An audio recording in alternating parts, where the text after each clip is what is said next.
There was some snow in the southeast of England today. Trains and planes were cancelled and some roads were impassable. It triggered an immediate run on the Cliché Bank. There was travel, misery and ordeals aplenty. Reporters were dispatched to stand in snow-covered fields saying nothing much. The fact that it was the first such snowfall in almost 20 years didn't stop repeated questions about why the nation wasn't in better readiness. How we love to witter about the weather. Caroline Hawley reports.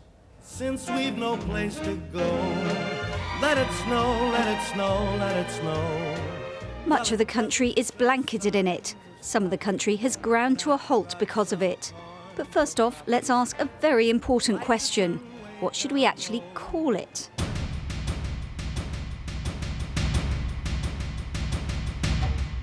I'm just going to call it snow and remind you that in the southeast it's been the heaviest seen in 18 years. This morning, although it had been well forecast, no buses were running at all in the whole of London. They usually carry 6 million commuters. And at airports around England, planes stayed firmly on the ground. Thousands of schools were closed. Good news for kids, and for adults too, an excuse for some good old-fashioned fun. These were bankers bunking off work to enjoy the snow. It's a cliché, of course, but it's true that the British are obsessed with the weather, so there's been plenty for us to talk about today. But is there a tendency, perhaps, to over-dramatise these so-called weather events? And how badly does Britain really deal with them? It depends who you ask. Russell and Laura Beers are visitors to London. Right before we left, we got a couple inches of snow, and President Obama was shocked that the Washington, D.C. schools shut down because coming from Chicago, a couple of inches of snow didn't really close things down.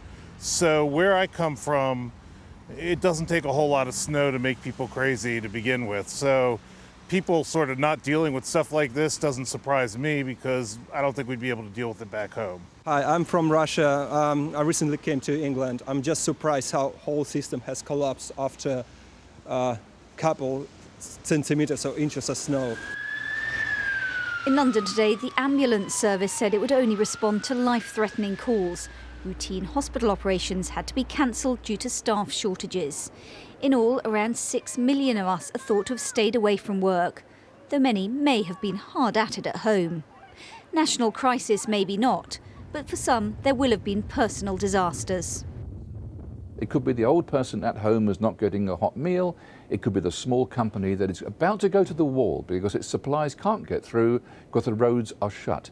That's what I mean. The crisis actually is determined by the person or the company suffering it, not by how it might seem next week or from a distant land.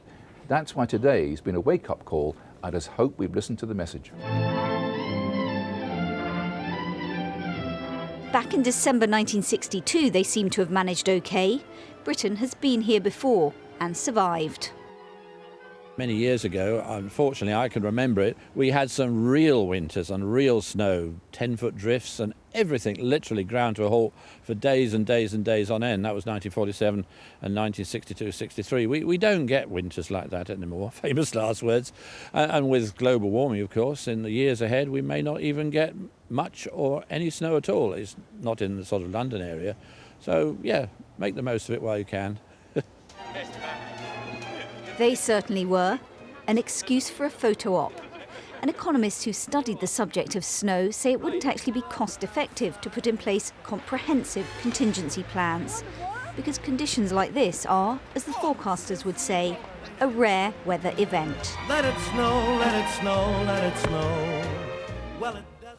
And Rob McElwee, who'll be doing a slightly more upmarket weather forecast after Newsnight, is with us now briefly. What on earth is a rare weather event or a snow event?